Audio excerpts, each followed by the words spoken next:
Hey, greetings.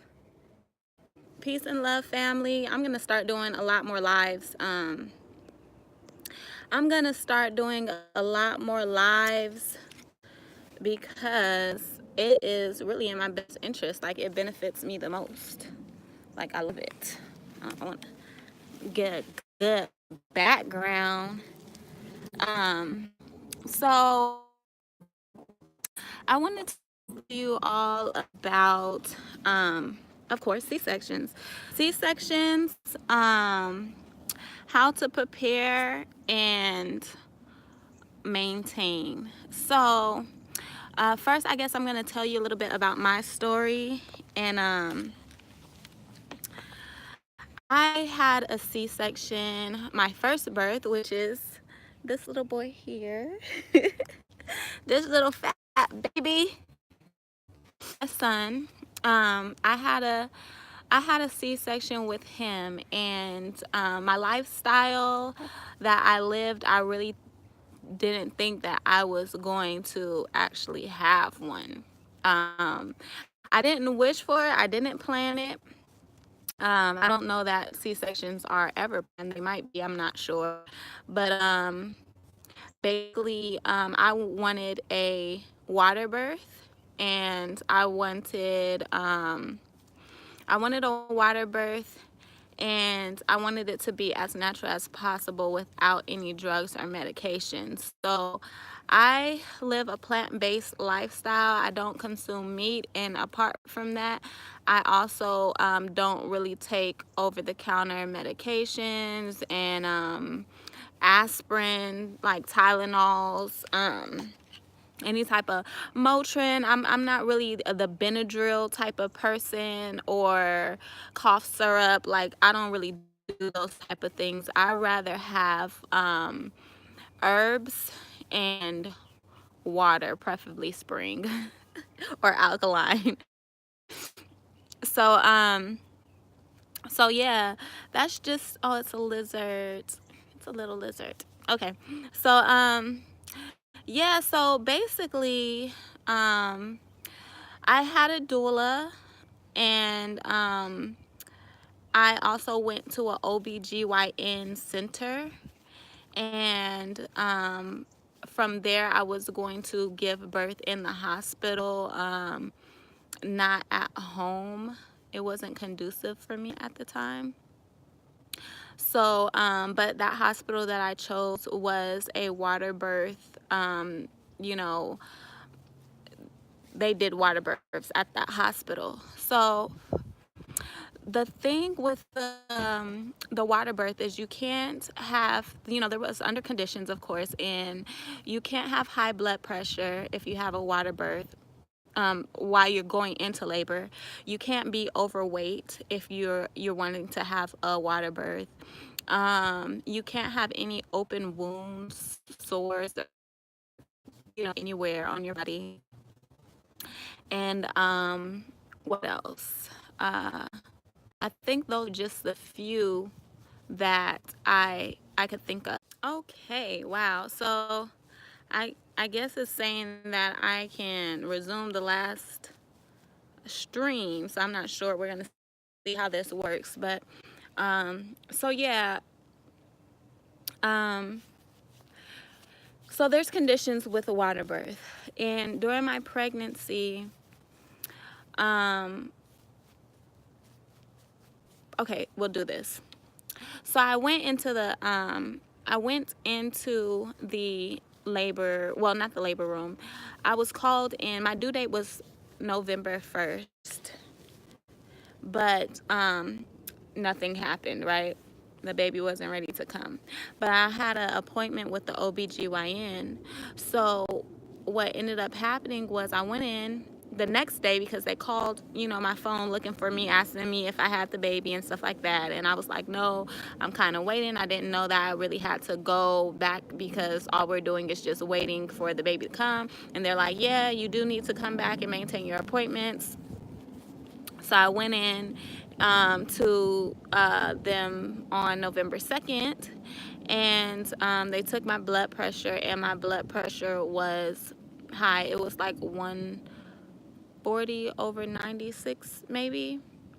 Yeah, somewhere around there. So I just was like, okay, what does that even mean? Like, what exactly is the height? Like, like, is that like right at the brim, or is that like super high? And the lady, she's telling me that I'm sick and that I am at risk for toxemia, and a whole bunch of number of things could go on, like a lot of scary stuff. And then I um she was just telling me like a lot of scary stuff. Then she also, my doula was saying, when I called my doula and let her know what was going on, she was saying that it is a symptom of labor. Basically, sometimes it's just how your body reacts to labor.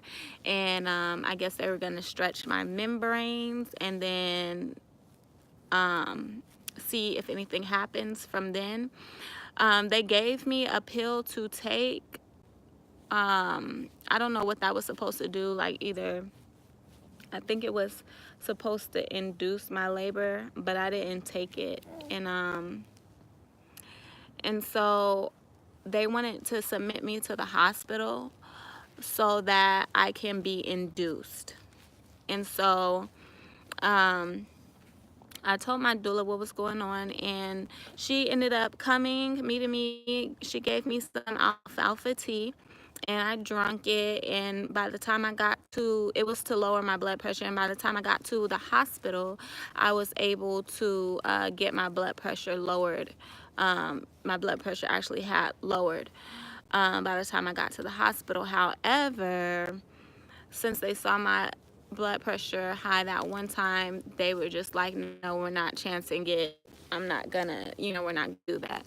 So throughout my labor, my blood pressure did fluctuate. It was really, really high, sometimes really low. Even my heartbeat, my heart rate, it went high, and it was, it was low as well, going up and down.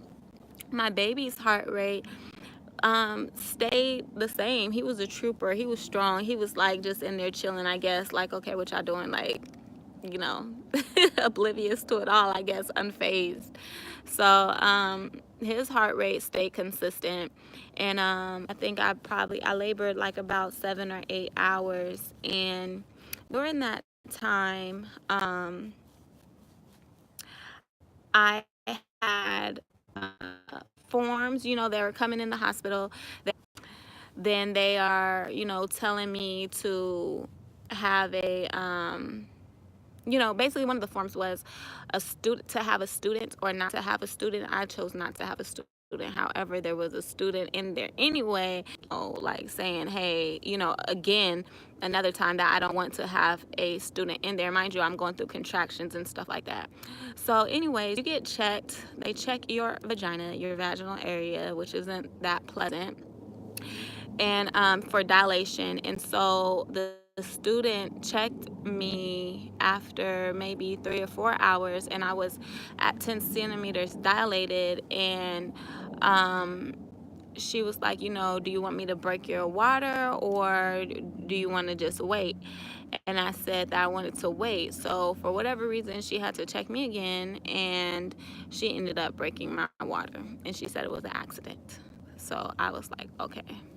So right after my water broke, they're like, oh, it's time to push. Start pushing, um, just like pushing and, encouraging me to yell at this point and scream. And throughout the like the labor, at first I wasn't really screaming. I was just doing a lot of deep breathing and humming. And so anyways, um,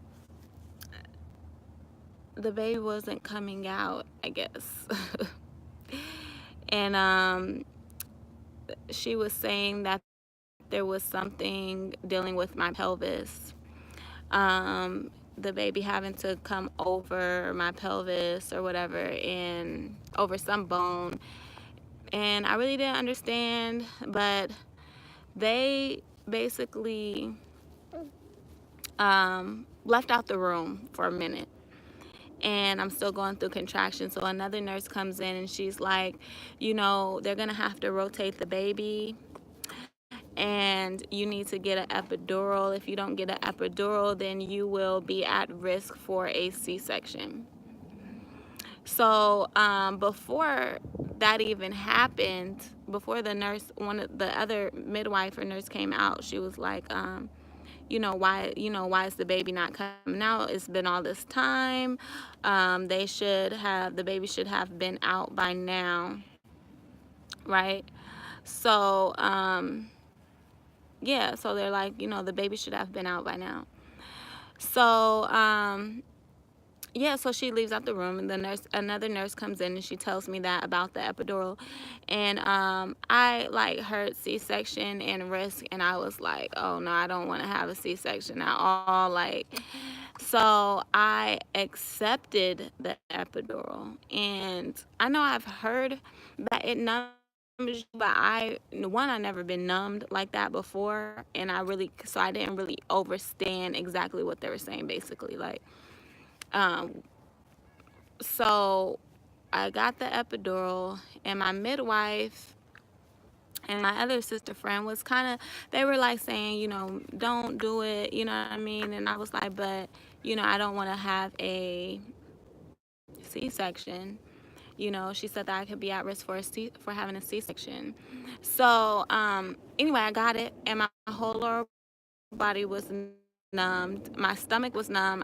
Had my hand on my belly, and I didn't even know. Like, I just was like, oh wow. And so I was like, is my baby numb? They're like, oh no, it doesn't affect the baby, stuff like that. We don't know, right? How you know that? So I couldn't, like, I was pushing, but I couldn't feel my contractions anymore at that point. When you get an epidural, you don't feel contractions. So I couldn't feel my contractions. So I didn't really know when to push. They were looking at the monitor and telling me when to push. And then they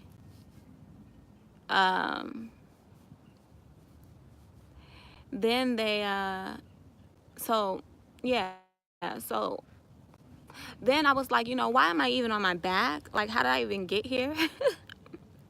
Like, I wanted to squat, like I wanted to be on my knees and stuff like that, and I was initially, but then they were telling me to turn around and get on my back. And so then I set, yeah, so basically, so then, like, I couldn't get on my knees at that point in a squat. And the lady was like, it's a reason why he's not coming or whatever, and there's something going on. We think your pelvis is too small, and we can or the baby's head is too big, and we can suck him out with the suction, but that may mess up his head. And if you do push the baby out, the baby's head and his shoulders get stuck, then we're gonna have to go in, we're gonna have to break his arms. This is what was told. We're gonna have to break his shoulders, and he will be born with cerebral palsy.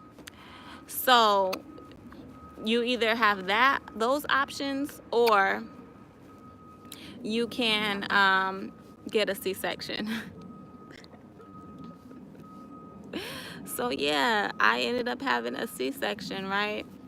And so after I had the C-section, they ended up giving me another epidural because that wore off. So I got another epidural. I was in the hospital. I don't know if you all ever seen C-section performed on YouTube. I know you can look at that, but you're laying on bed and you're numb, and your hands are strapped by Velcro while you're laying on your back. And the room is bright, and then you also have a blue sheet or curtain up, so that you can't see the doctors perform. You can't even see their face. You can't see, of course, your womb or your belly. You can't see the doctors who's operating on you. You can't see their face or anything.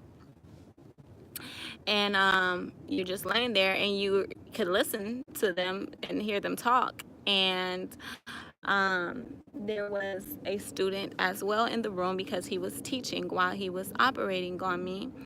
And you just feel tugging and pulling. And so then I hear my baby cry, giving him vaccines. One nurse is like, I don't know.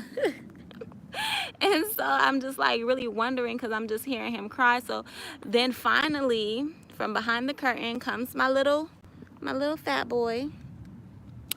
He wasn't fat at the time. White.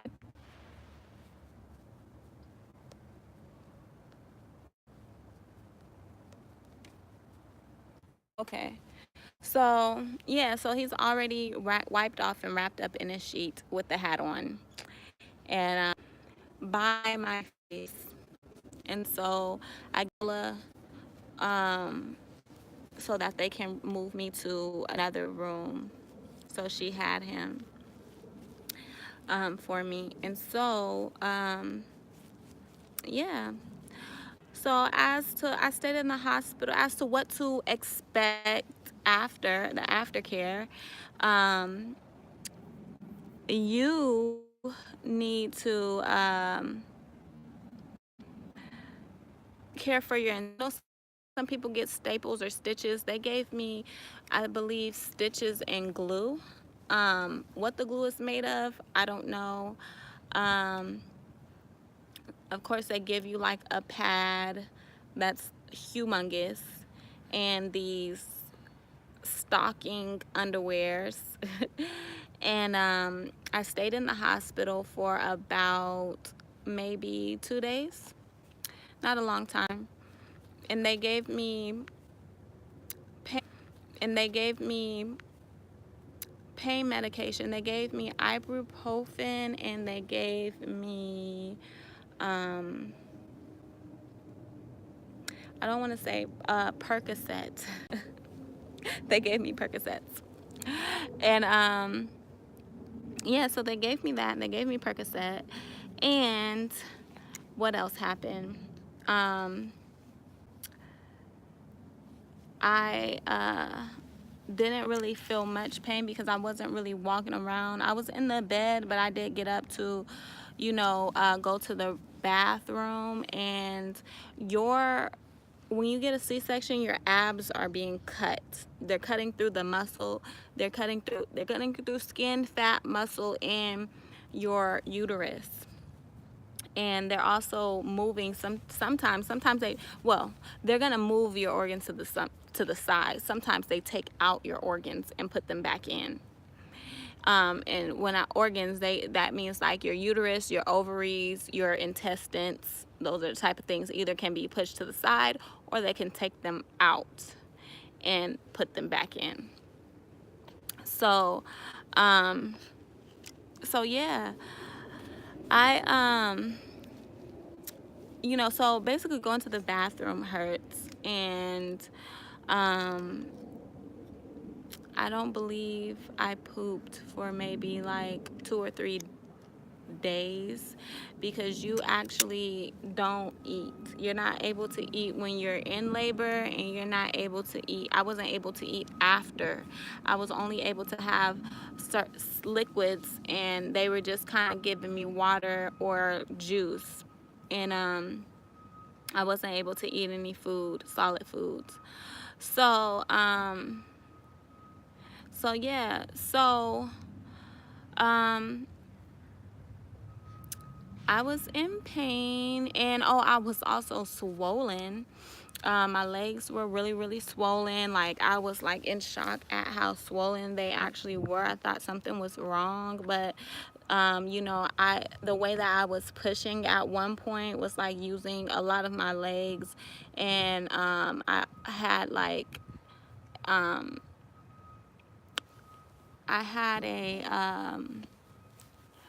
I was just using my legs, and I guess I had a lot of water or fluid in my body. I don't know, but my legs was super swollen like elephant, like crazy. So anyway, so what to expect when you're going home, because it is very painful. I felt the most pain when I actually was in the process of getting up and going home, like trying to sit in the wheelchair, trying to sit down, bend over, bend forward, bend back, twist to the side, like all of that. You don't really even know how much you use your lower abdomen. Like, I didn't know until that happening. So yeah. So what else? Um, yeah. Okay. So, what to expect, how to prepare and maintain. Um, get a lot of peace. And one sister was telling me that she did hypnobirthing, and I really agree and wish that I had looked into that, because um, I wish I would have looked into hypnobirthing, because you really have to get in the mind frame. You have to get in that mental state. And I want to say that whatever, you know, stress, if you have somebody who is stressing you, you having some type of worry, whatever it is, it could be finances, it could be, love, it could be just anything that you are worried about or stressed about. Release that thing now. It is not worth it. It is not worth it in any case, especially while you are pregnant and during labor. Don't do it, because that is one way to raise your blood pressure. It is not healthy. It's not healthy for you. So, yeah, and you are very, very sensitive. And also, when you're stressed, you tend to eat things that you wouldn't normally eat, or some people stress eat and stuff like that, or, it just messes with your diet. Some people don't eat when they're stressed, and that's still unhealthy. So, I would say don't have to stress. Try as much to practice as much meditation as humanly possible. And so what else you're wanting to do if you have a C-section is, I didn't sleep in the bed. I actually slept on the couch, because it had like a back, and I was able to just, it was kind of like a twin size. I didn't really have to like do much movement in order to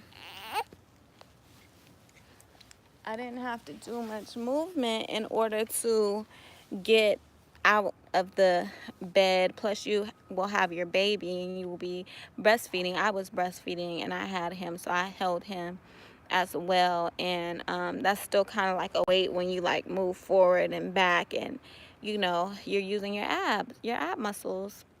So I know white oak bark is prescribed for pain. That's like um, a natural, it's what they make aspirin out of, right? So it's a herb. And I didn't try that, but that's something I would like to try. And maybe if you are not really into over-the-counter medicines, you could probably look more into that white oak bark. And so I took the Percocet, and I really didn't like it, because it make you feel high. It makes you like, it's like a real drug. And I wasn't feeling it. So I didn't take those often. I maybe took them 3 times since I was at the hospital, and not all, of course, not all in one day. But I wouldn't do that, and I would take I would also take aspirin, like ibuprofen, for the pain. The pain was very, very intense. So now, things that you can do to prepare. Of course, that's what we're on. So you want to like either like try to sit on a couch or a nice comfy chair that you can just grab a blanket and sleep, maybe like a reclining chair or something like that is what you will want to do. And I would not recommend like a big old king queen size bed for you to be trying to lay down, because you're going to try to have to sit up, and all of that extra movement is going to be difficult for you. You want to be warm and get a lot of those hospital pads, because I bled for dang near 2 months. Yeah, 2 months. And so it says 3 to 6 weeks for recovery for a C-section. It is really 6 to 12 weeks. I don't know, what you all have heard, but it's 6 to 12 weeks to recover from a C-section. And as far as the incision, I was instructed to take showers, don't take a bath, and the glue looks just like your skin. It looked just like my skin, so I thought that I had a keloid, but it ended up drying up and peeling off. And it healed very well. But you don't want to strain, like pick up heavy stuff or like be trying to move the garbage can and stuff like that, because I did end up like opening it a little bit trying to do stuff like that. It was just like an inch, and I went to the OBGYN center, and what they did for me was put like steri strips on it. And I just ended up getting some gauze. It's really something that you like. It wasn't like all the way open, you know what I mean, but it was like open like an inch, and you could really just put some gauze on it yourself. They told me to clean it with hydrogen peroxide.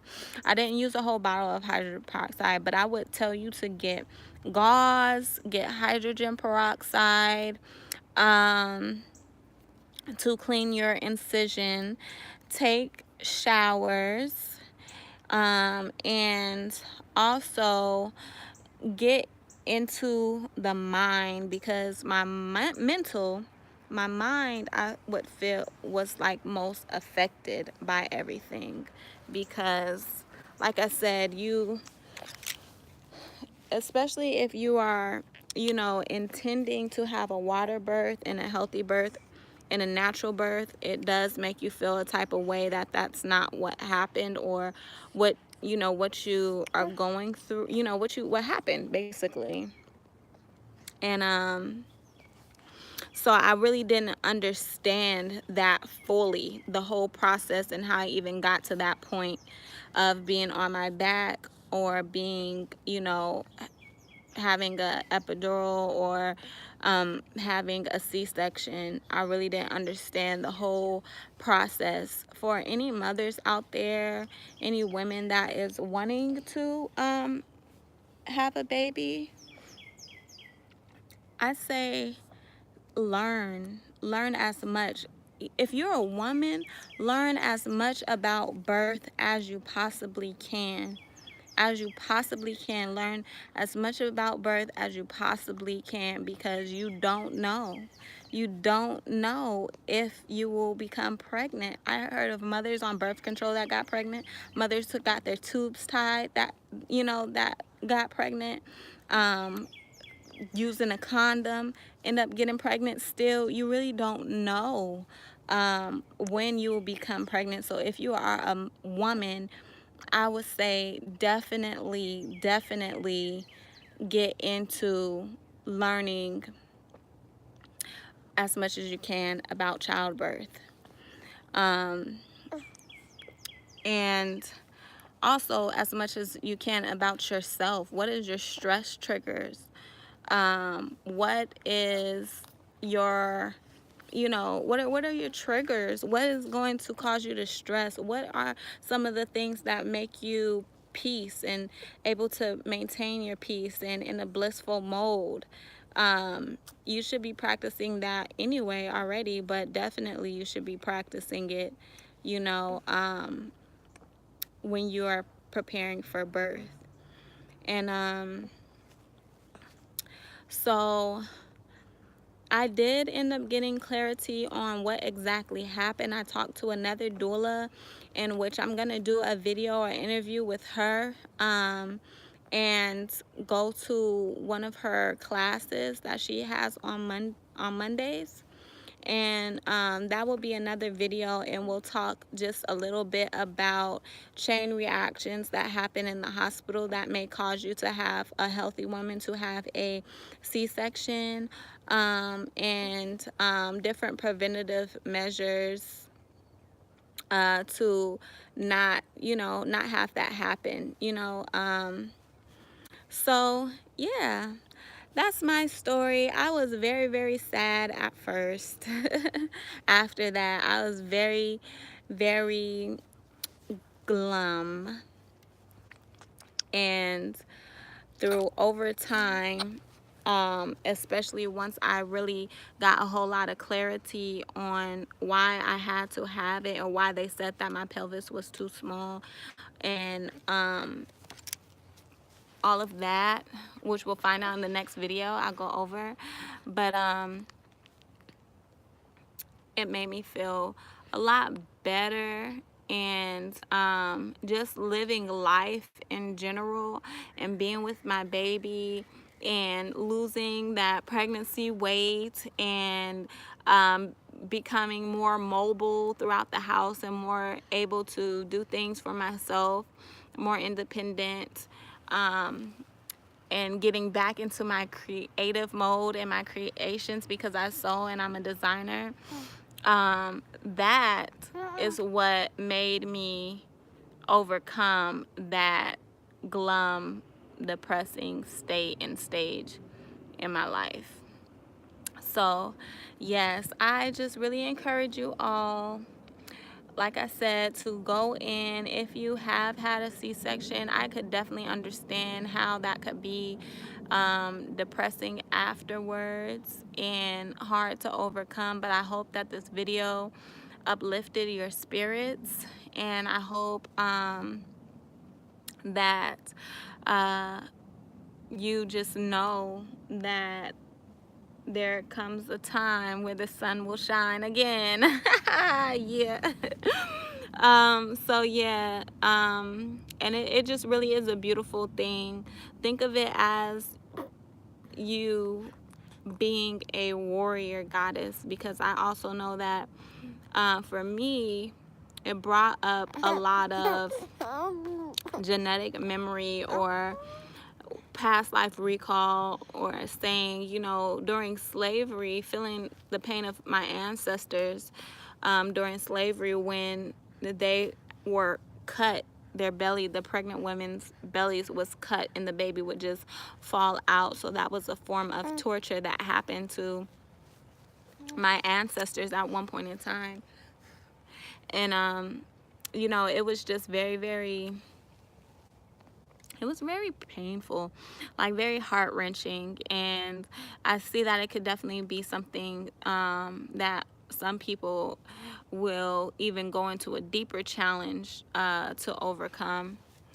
And I just want to say that it gets better. So cliche, right? But it does. It gets better. The sun shines. Once you start breastfeeding, I really encourage breastfeeding. It will, the weight will just fall off, and you just think as many happy thoughts as you could possibly create in your mind. Happy situations that you could possibly create in your mind, because really it is all mental. It is all mental. And I was also instructed by a sister named Lisa Marie Goodson to wear my colors, wear colors of red for your sacral chakra, and wear colors of yellow for your solar plexus, wear colors of orange, and bring that energy of your aura, of your chakras. Bring that up and solidify that. Bring that union, because you're being cut. You know, you're being cut through that, so you could feel cut off, or you could feel like there's a opening or blockage in your chi, in your aura, in your nafesh, nafsut, and that can be healed. You know, there's always an answer, and there's always a cure. And phases and changes, you know, phases and seasonal changes, mood phases and seasonal changes, honey. Okay, so wear your red, wear some red underwear, red skirt, some orange, some yellow, and just meditate and breathe. And I possibly will actually do another video about meditation and breath work. What? You see, you know, it's possible to heal, y'all. And focus on that. Focus on what you want. So give thanks. I'm thankful that you all watched this video. I hope that you are inspired. Please like, share, comment, and subscribe. Yes, honey, click that subscription button.